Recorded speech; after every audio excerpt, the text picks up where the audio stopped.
Panginoon ang aking pastol, pinagiginhawa kong lubos. Ang Panginoon ang aking pastol, pinagiginhawa kong lubos.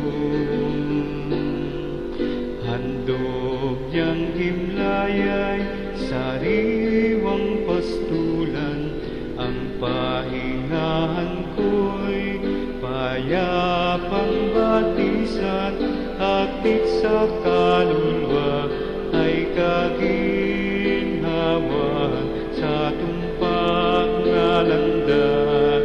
Siya ang patnubay, ang Panginoon ang aking pastor, pinagiginhawa kong lubos. Madilim na lambak man ang tatahakin ko, wala akong sinda, siya'y kasama ko. Ang hawak niyang tungkod, ang siyang gabay ko. Tangan niyang pamano, siglat tanggulan ko.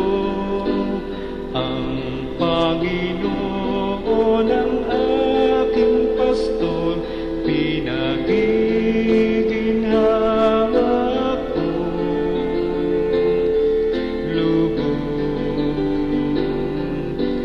Ang Panginoon ang aking pastor, pinagiginhawa kong lubos.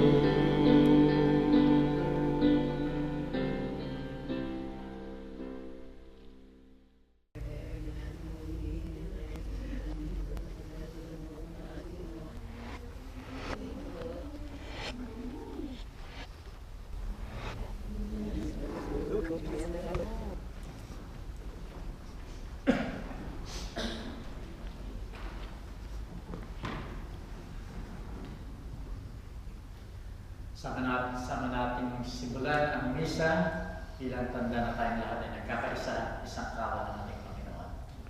Sa ngalan ng Ama, ng Anak at Espiritu Santo. Amen. Ang biyaya natin Panginoon Jesucristo, ang pag-ibig ng Diyos sa kaliwanag ng Espiritu Santo ay sumayin lahat. At sumayin rin.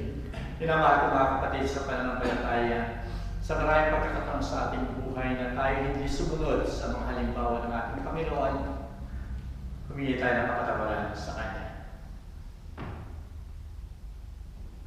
Ako'y nagkukumpisa sa Diyos na makapangyarihan at sa inyo mga kapatid, sapagkat tuwa ang nagkasala sa isip, sa wika at sa gawa, at sa aking pagkukulang, dahil sa aking sala, sa aking pinapalaking sala. Kaya sinasamo ko kay Santa Maria laging rinrin, sa lahat ng mga anghel at mga santo, at sa inyo mga kapatid, na ako'y panalangin sa ating Panginoong Diyos. Kawan tayo ng makapangyarihan Diyos, pagkawarin tayo sa ating mga kasalanan, at pagtubayan tayo sa buhay na walang hanggan. Amen. Panginoon, maawa ka. Panginoon, maawa ka.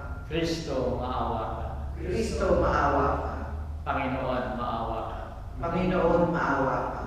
Luwalhati sa Diyos sa kaitaasan, At sa lupa'y kapayapaan sa mga tao na may mabuting kalooban. Pinupuri ka namin, inarangal ka namin, sinasamba ka namin, niluluwalhati ka namin, pinasasalamatan ka namin, dahil sa dakilang mong kaluwalhatian. Panginoon Diyos, Hari ng langit, Diyos namang makapangyarihan sa lahat, Panginoong Jesucristo, bugtong ng anak, Panginoong Diyos, Kordero ng Diyos, Anak ng Ama, Ikaw na nag-aalis ng mga kasalanan ng sanlibutan, maawa ka sa amin. Ikaw na nag-aalis ng mga kasalanan ng sanlibutan, tanggapin mo ang aming kahilingan. Ikaw na naluluklok sa kanang Ama, maawa ka sa amin. Sapagkat ikaw lamang ang banal, ikaw lamang ang Panginoon, ikaw lamang o Jesucristo ang kataastasan, kasama ng Espiritu Santo, sa kaluwalhatian ng Diyos Ama. Amen. Manalangin tayo. O Diyos na makapangyarihan, akayin mo kami sa landas ng kabanalan upang makarating sa kaligayahang makalangit. Pakalagaan mo ang aming pamumuhay sa tulong ng aming mga pinuno. Alang-alang sa anak mo sa Jesucristong Panginoon namin, nabubuhay at naghaharing kasama mo at ng Espiritu Santo, magpasawalang hanggan. Amen. Makinig tayo sa mga pagbasa. Ang unang pagbasa mula sa mga gawa ng mga apostol. Noong mga araw na yun, nagsalita si Pedro, napuspos ang Espiritu Santo. Mga pinuno at matatanda ng bayan, kung sinisiyasat ninyo kami ngayon tungkol sa kabutihang ginawa namin sa yumpong ito at kung papaano siya gumaling, talasasin ninyong lahat at ng buong Israel na ang tao ito'y nakatindig sa inyong harapan at lubusang gumaling dahil sa kapangyarihan ng pangalan ni Jesucristo ng taga Nazaret. Siya inyong ipinako sa krus, ngunit muling binuhay ng Diyos. Ang Jesus na ito, ang batong itinakwil ninyong mga tagapagtayo ng bahay, ang siyang naging batong panulukan. Kay Jesucristo lamang matatakbuhan ang kaligtasan, sapagkat sa silong ng langit, ang kanyang pangalan lamang ang ibinigay ng Diyos sa ikaliligtas ng tao. Mga kapatid, ito ang salita ng Diyos. Salamat sa Diyos. Salmong responsaryo, ang batong tinanggihan ng mga nagtatayo ay naging panulukang bato. Ang batong tinanggihan ng mga nagtatayo ay naging panulukang bato. O pasalamatan ng Diyos na Panginoon, pagkat siya mabuti, ang kanyang pag-ibig ay napakatatag at mananatili. Mabuting di hamak na doon sa poon magtiwala ako, kaysa panaligan niyo mga tao. Higit nang mabuti ang pagtitiwala sa po'y ibigay, kaysa pamunuan ang ating asahan. Ang batong tinanggihan ng mga nagtatayo ay naging panulukang bato. Aking pinupuri ikaw, Panginoon, yamang pinakinggan. Dinidig mo ako at pinagpatagumpay. Ang batong natakwil na nangangtatayo ng tirahang bahay, sa lahat ng bato'y higit na mahusay. Ang lahat ng ito ay nagpamalas ay ang Panginoong Diyos, kung iyong mamasdan ay kalugod-lugod. Ang batong tinanggihan ng mga nagtatayo ay naging panulukang bato. Ang pumaparito sa ngalan ng Panginoon ay pagpalain. Magmula sa templo, mga pagpapalay kanyang tatanggapin.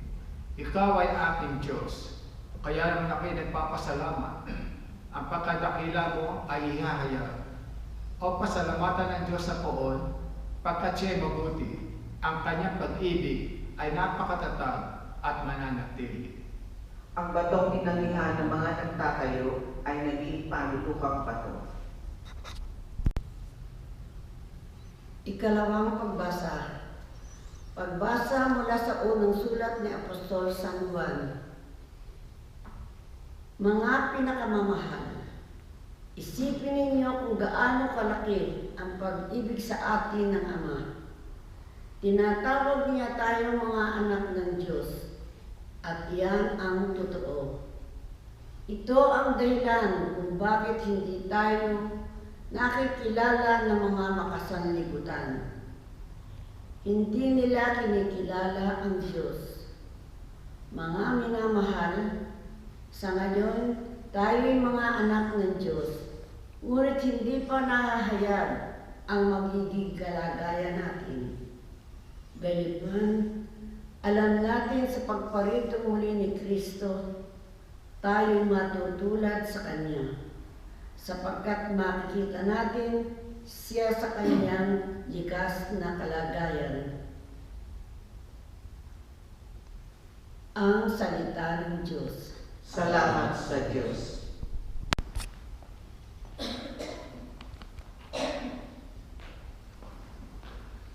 Alleluia, Alleluia.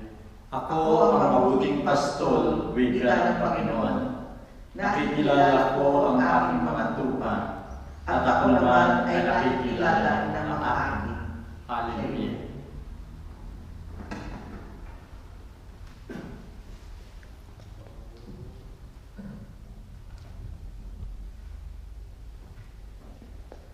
Sumainyo ang Panginoon.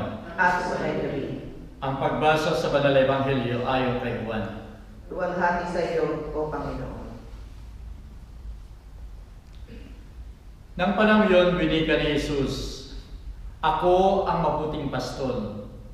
Iniaalay ng mabuting pastol ang kanyang buhay alang-alang sa mga tupa. Ang upahan at hindi pastol na hindi kanyang matupa ay lumalayo at tumatakas sa mga tupa kapag nakikita dumarating ang lobo. At sa gayoy sinisila sila ng mga lobo at isinasabog. Ang upahan ay tumatakas, palibhasa ay upahan lamang, at walang pagkamalasakit sa mga tupa. Ako ang mabuting pastol, nakikilala ko ang aking mga tupa, at ako naman ay nakikilala ng mga akin. Katulad ng pagkakilala sa akin ng Ama at pagkilala ko sa Ama. Inialay ko ang aking buhay alang-alang sa aking mga tupa. Mayroon din akong ibang mga tupa na wala sa kawang ito. Sila man ay dapat kong tipunin at diringgin nila ang aking tinik at magkakaroon ng iisang kawan lamang at iisang pastol. Dahil dito'y minamahal ako ng Ama, sapagkat iniaalay ko ang aking buhay upang ito'y muli kong kunin. Walang makakakuha niyan sa akin kung hindi ko kusang iniaalay. Maaari kong ibigay ito at maaari kong bawiin. Ganito nga ang kautusan tinanggap ko sa aking Ama. Ang salita ng Diyos. Purihin ka, O Kristo. Minamahal ko mga kapatid sa pananampalataya, ngayong linggo ay pinagdiriwang natin ang Good Shepherd Sunday o Linggo ng Mabuting Pastol. At ipinagdiriwang din natin ang araw ng pandaigdigang panalangin para sa bukasyon. Simulan natin doon sa pagiging mabuting pastol ng ating Panginoon. Napakapalad natin sa Australia sapagkat kahit may takot pa rin tayo dahil sa virus na kumakalat sa buong mundo, yung mga restrictions sa atin ay halos hindi na natin nararamdaman. Totoo nga na tayo nag-iingat, pero yung lahat dati na mga restriction, quarantine, lockdown, lahat ng yan ay wala na sa ating paligid. Nag-iingat nga lamang tayo, pero naroon pa rin ang takot natin. Pero sa ibang bansa, ay halos parang gumagrabe. Sa Pilipinas, kung titignan natin, last year nung magsimula o buong taon ng last year, ay mas doble halos ang kaso ng COVID-19 sa atin ngayon. Sa buong mundo ay ganoon din karamihan sa ibang bansa. Patuloy na tumataas, patuloy na maraming nagkakasakit, patuloy na maraming namamatay. At dahil dito hindi natin alam kung ano na ang patutunguhan natin. Pabalik-balik ang mga restrictions, pabalik-balik ang mga quarantines, pero hindi natin alam ano ba yung ating kinabukasan. Babalik ba sa normal ang ating buhay sa malapit na hinaharap? Parang napakahirap sagutin sapagkat naririyan yung takot, naririyan yung kaguluhan. Actually, yung panalangin natin before, na sana ay makita yung vaccine na yan para siyang gamot sa COVID-19, ay dumating na eh. Pero takot pa rin. Takot pa rin yung tao na magpapaksin. Kalimitan ay ayaw nila. Dahil dito nagkakaroon ng kalituhan, nagkakaroon ng kaguluhan. At hindi nga natin alam ang ating pagkatao mentally ay naaapektuhan sa ating mga pag-iisip, sa ating pamumuhay. Sa ganitong pagkakataon, sa ganitong pangyayari sa ating paligid, napakaganda ng banal na ebanghelyo ngayon. Sapagkat yung takot, yung kaguluhan ay mayroong kasagutan.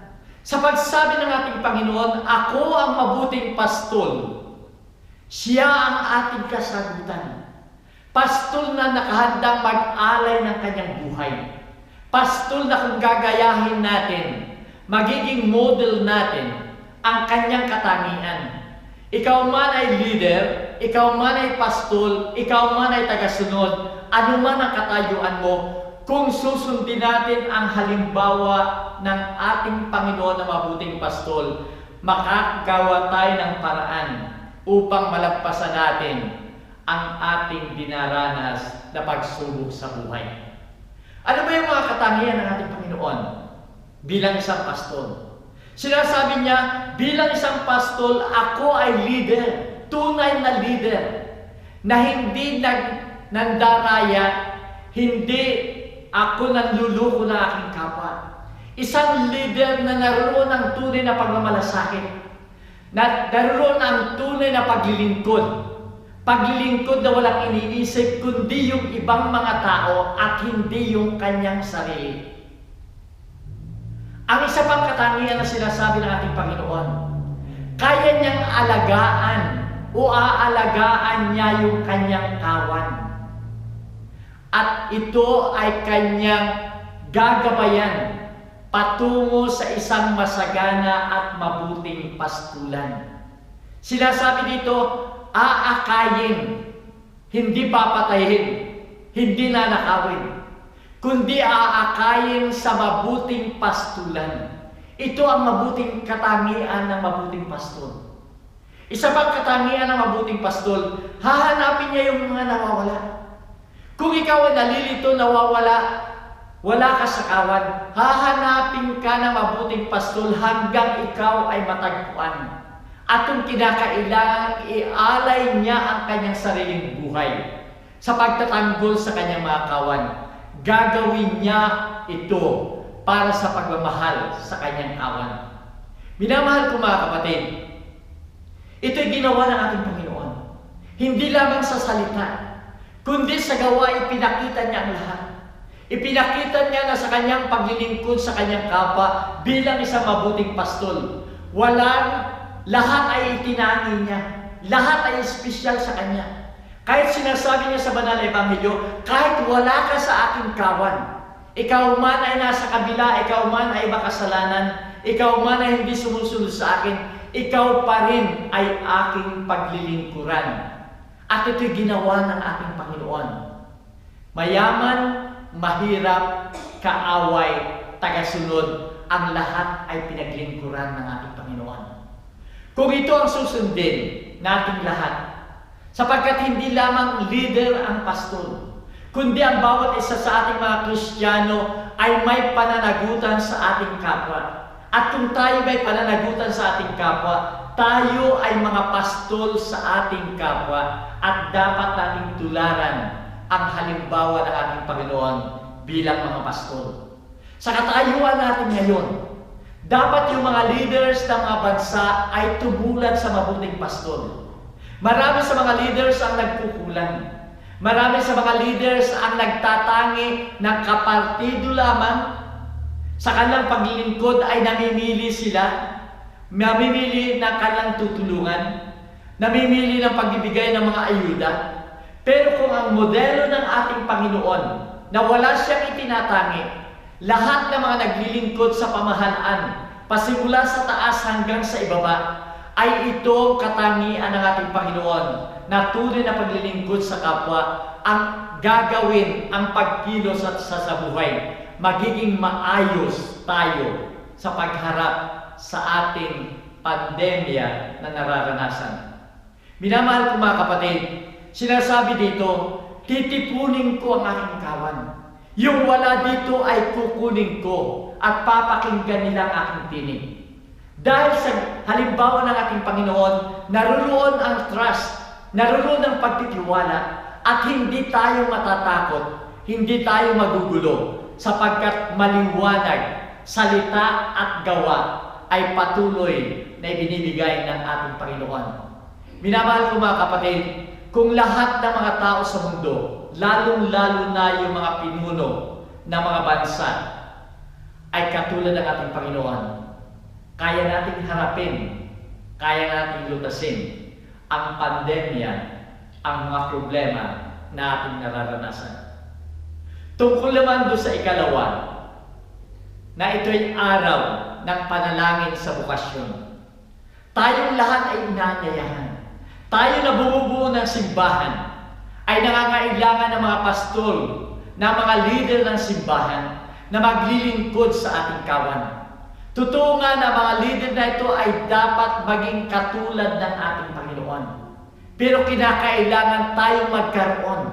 Kaya't inaanyayahan ang buong mundo na sana'y manalangin tayo na maraming mga kabataan ang sumagot sa paanyaya ng ating Panginoon na maging pastol ng kanyang kawan. Sa panahon natin ngayon, kasi ang panahon natin, ang success ay nakabatay sa material na bagay. Kung marami kang material na bagay, ikaw ay successful. Ikaw ay matagumpay. At dahil dito, hindi nabibigyan ng pansin karamihan ng mga kabataan yung parte na ikaw ay pwedeng maglingkod sa ating Panginoon bilang pare, madre, diakono, o kaya yung mga volunteers na naglilingkod sa ating simbahan. Dahil ang gusto nila ay makakuha sila ng mas maraming material na bagay para sila ay maging successful. Sa isang blessing ko ng bahay one time, habang ako ay nagbe-bless ng bahay, may isang bata na humihila lagi doon sa likuran ko sa aking sutana. At ang sabi ko doon sa bata, gusto mo ba ito? Ang sabi niya, yes. Gusto mo ba magpare? Sabi ng bata, oo. So nung kami ay kakainan at naroon na kami sa hapag, naroon na lahat ang mga tao sa harap ng pagkain. Ang sabi ko, bago ko blessan ang pagkain ito, gusto ko malaman sino ang magulang ng batang ito. Dumating yung isang nanay, ang ganda ng babae, ang dami niyang mga kulerete sa katawan. Mayaman. Father, ako ang nanay niya, tingnan puging-pugi yan, nagbala sa akin. Oo nga, puging-pugi yan eh. Pero sabi niya sa akin, siya raw ay magpapare. Alam niyo sabi sa akin, ano? Nag-iisa ko ng anak niya, kukunin mo ba sa akin? Sino mag-aalaga sa akin? Sino magsusuporta sa akin? Minamahal ko mga kapatid, ano yung support? Ano yung kaligayahan na maibibigay ng material na bagay compared do sa kaligayahan ng paglilingkod sa ating Panginoon? Kaya nga sa linggong ito, sa araw na ito, tayong lahat ay inanyayahan. Manalangin tayo. Alam natin na napakahirap na kumuha ng bukasyon, pero walang imposible sa ating panalangin. Si St. Paul ay isa sa mga number one na persecutor ng simbahan during that time. At siya ay naroon ng pagbabatuhin si St. Stephen hanggang siya ay mamatay. Subalit si St. Stephen, bago siya mamatay, ang sabi niya, ipinanalangin ko ang conversion ng lahat ng nagpaparusa sa akin. At dahil sa panalangin ni Stephen, sabi ni San Agustin, dahil sa panalangin ni St. Stephen, nagkaroon ng conversion sa St. Paul. At sa halimbawa ng buhay ni San Agustin, 20 years na nanalangin si St. Monica para magbago at magkaroon ng conversion si San Agustin. Sana ganoon din tayo. Huwag tayong mapagod sa ating panalangin upang magkaroon tayo ng maraming mabuting pastol sa inaharap na siyang maglilingkod, tunay at mabuting pastol sa kawan sa ating simbahan.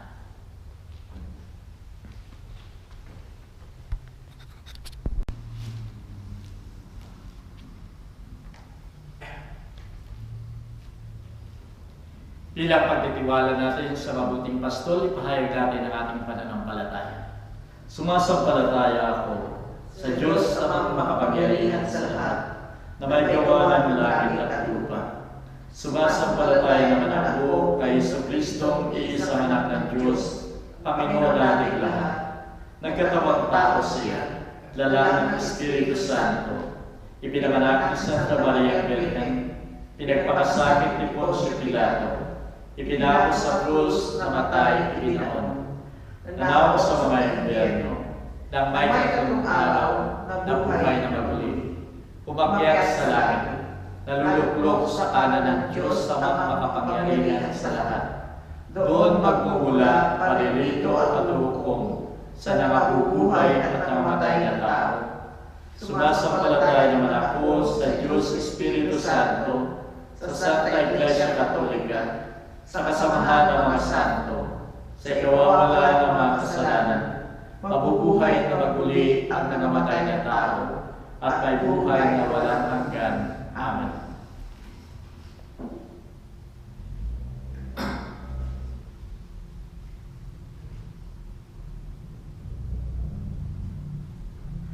Panalangin ng bayan.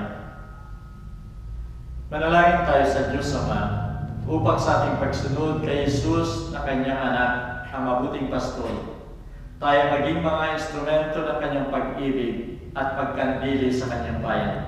Sagutin natin ang bawat panalangin. Panginoon, dinggin mo ang iyong bayan. Panginoon, dinggin mo ang iyong bayan. Puspusin mo nawa ang aming Santo Papa Francisco, ang mga obispo, mga pari at diakono, ng puso mo maapaw sa pag-ibig at pagmamalasakit sa iyong bayan. Manalangin tayo. Panginoon, dinggin mo ang iyong bayan. Maglingkod nawa ang mga pinuno ng bansa bilang tunay na mga pastol ng pangunahing layunin ay ang ikabubuti at pag-unlad ng mga mamamayan, lalo na ngayong panahon ng pandemya. Manalangin tayo. Panginoon, dinggin mo ang iyong bayan. Naway maghandog ang mga pamilya ng mga bukasyon sa buhay religyoso at pagpapari upang may pagpatuloy ang misyon ng mabuting pastol. Manalangin tayo. Panginoon, dinggin mo ang iyong bayan. Sa tulong ng panalangin ng mga apostol, pukawin mo sa puso ng mga kabataan ang kahulugan at kagalakan ng pag-aalay ng buhay at paglilingkod sa kapwa. Manalangin tayo. Panginoon, dinggin mo ang iyong bayan. Ipagkaloob mo sa lahat ng mga pari ang tuwang dulot ng pagpapastol sa bayan ng Diyos. Huwag nawas nilang kalimutan ang kanilang ugnayan kay Jesus, ang mabuting pastol. Manalangin tayo. Panginoon, dinggin mo ang iyong bayan. Ipanalangin din natin ang ating pansariling intensyon.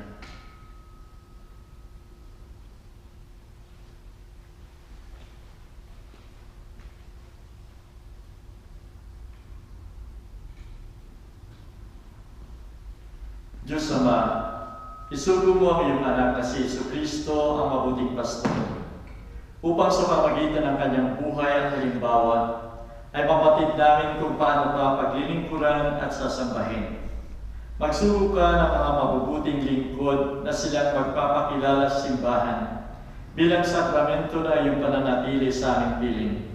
Hinihiling namin ito sa ngalan ni Kristo, aming Panginoon. Amen.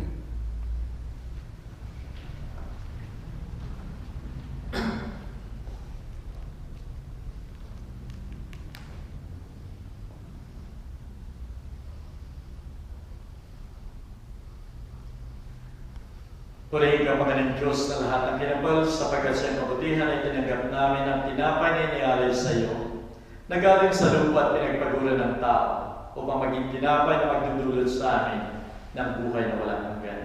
Purihin at ipagdangal ang Diyos magpakailanman.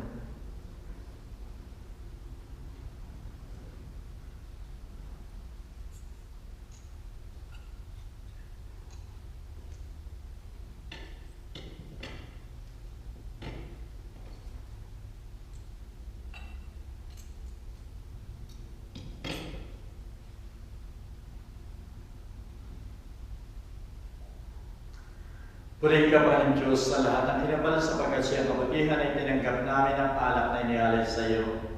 Nagaling sa lupa, galing sa punong ubas at pinagpaguro ng tao upang magiinumin ang aming kaluluwa.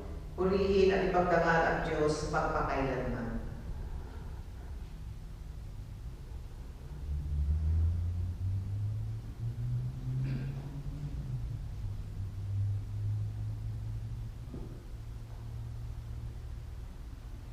Manalangin kayo mga kapatid, ito pa ito ating sakripisyo, maging kalugod-lugod sa Diyos sa mga makapangyarihan. Tanggapin nawa ng Panginoon itong sakripisyo sa iyong mga kamay, sa kapurihan niya at karangalan, sa ating ikagagaling at ng buong niyang iglesyang banal.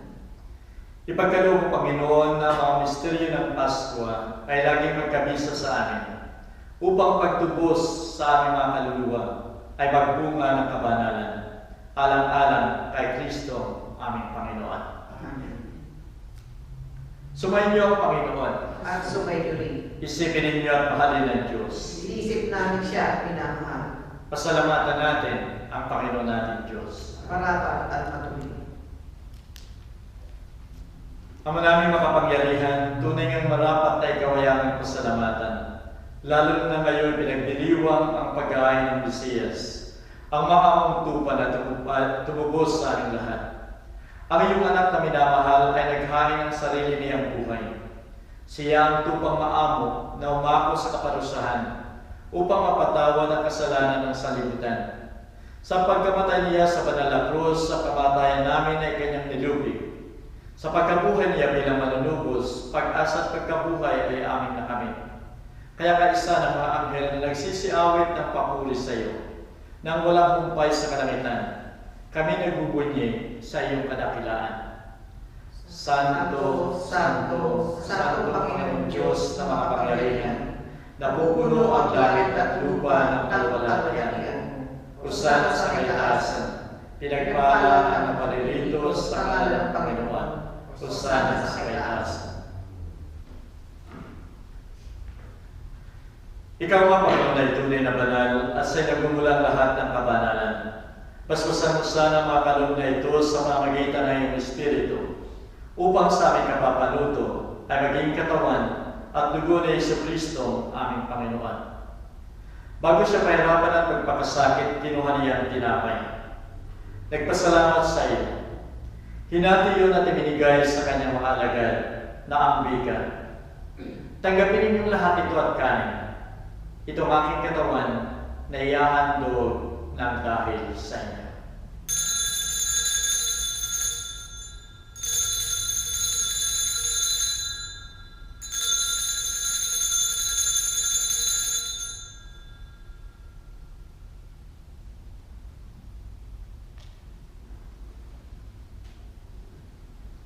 Gayun din naman pagkatapos ng hapunan, kinuha niya ang kalis. Muling nagpasalamat sa iyo at ibinigay yun sa kanyang mga alagad na ambigan. Tanggapin ninyong lahat ito at inumin. Ito ang kalis ng aking dugo. Dugo ng bago at walang hanggang tipan, na sa inyo sa lahat ay bubuhos sa kapagpapatawad ng mga kasalanan.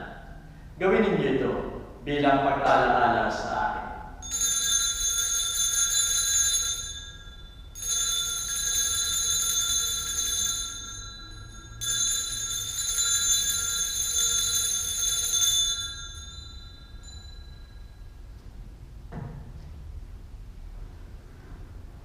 Ipagdala natin ang sakramento ng ating pananampalataya. Si Kristo'y namatay, si Kristo'y nabuhay, si Kristo'y babalik sa wakas ng panahon. Kaya sa pagunita sa kamatayan at muling pagkabuhay na iyong anak, inaalay namin sa iyo ang tinapay na nagdudulot ng buhay at ang kalis na nagbibigay ng kaligtasan. Nagpapasalamat kami sa iyo sapagkat minarapat mo kaming tanggapin sa mahal mong harapan upang maglingkod sa iyo. Pakumabangay sinasama namin na kami makikinabang ng katawan at dugo ni Kristo ay pag-isahin ang Espiritu Santo. Alalahanin mo, Panginoon, ay yung simbahan sa buong daigdig, kasama sa Santo Papa, si Francisco, ang aming Arsobispo, si Anthony at lahat ng mga pare. Gawin mong ganap ang iyong simbahan sa buklo ng pag-ibig. Alalahanin mo rin ang aming mga kapatid na nahimlay na umaasang muli mabubuhay at lahat ng mga yumaw. Tanggapin mo sana sila sa maluwalhati mong harapan. Maawa ka sa aming lahat. Gawin mo kaming marapat na pumasok sa buhay na walang hanggan. Kasama ni Maria, Birhina ng Diyos, kasama ng mga apostol at lahat ng mga banal, na tumupad na yung kalooban sa lahat ng panahon upang magpuri sa iyo, alang-alang kay Hesus Kristo Manak. Sa pamagitan ni Kristo, kasama niya sa Kanya, Diyos sa mga makapangyarihan, ikaw ay pinupulit at pinagdarangal, kay sa Espiritu Santo, magpasawalang hanggan. Amen.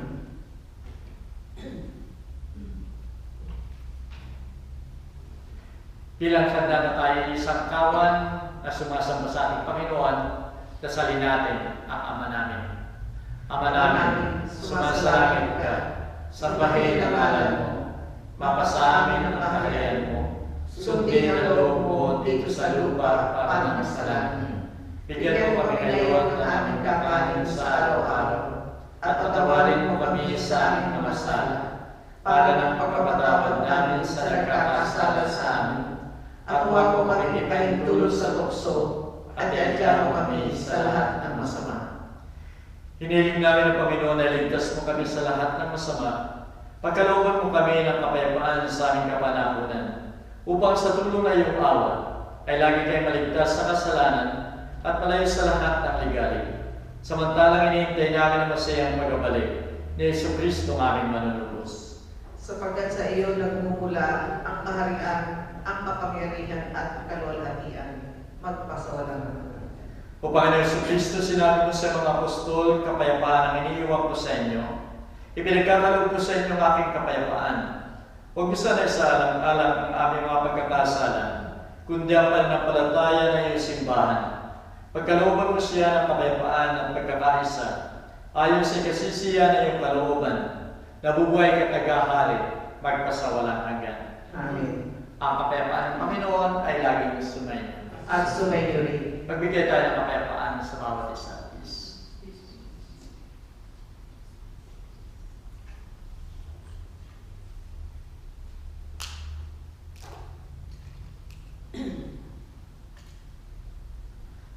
Kordero ng Diyos, nag-aalis ng mga kasalanan sa libutan, maawa ka sa amin.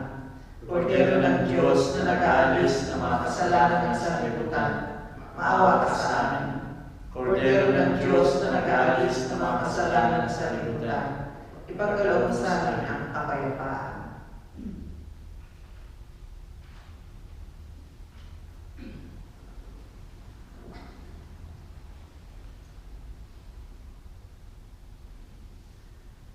Narito ang Kordero ng Diyos, narito siya nag-alis ng mga kasalanan sa libutan. Mapalad tayong tatanggap sa kanyang piging. Panginoon, hindi ako karapat-dapat na magpatuloy sa iyo sa aking katawan. Ngunit sa isang salita mo lamang ay gagaling na ang aking kaluluwa.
ingatan ako,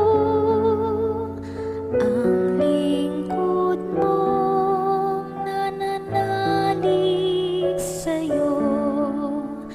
Ang tawag ko'y iyong pakinggan, lingapin mo at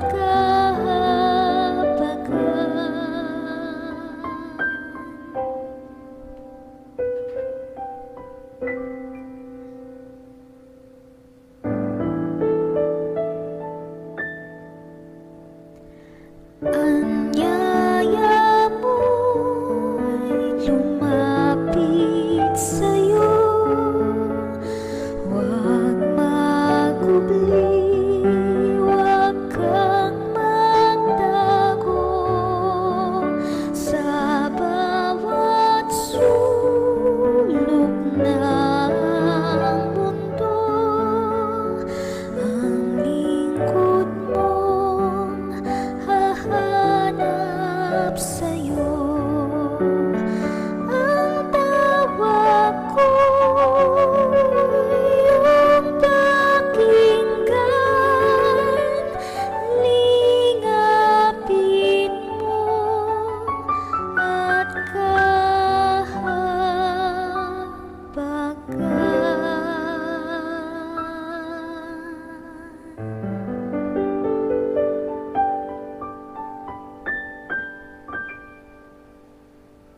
Panginoon,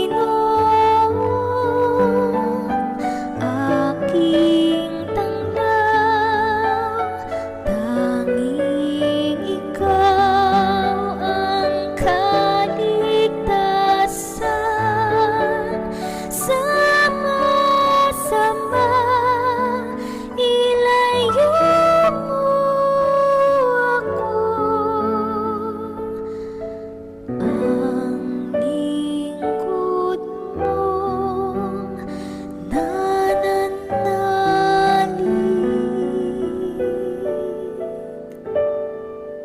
sa'yo.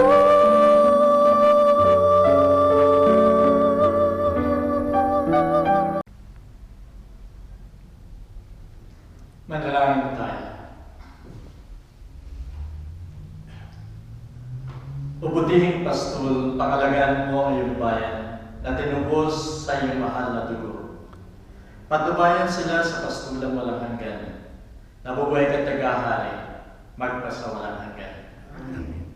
Magpapasalamat ako sa inyong lahat sa pagdalo niyo sa misang ito at sana panatilihin natin na tayo ay isang kawan ng isang mabuting pastol. Sumayin niyo ang Panginoon. At sumayin rin. Naway pagpalain kayo ng makapangyarihan Diyos Ama, Anak at Espiritu Santo.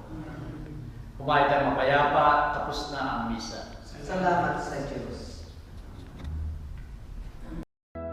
Ang Panginoon ang aking pastol, hindi ako magkukulang.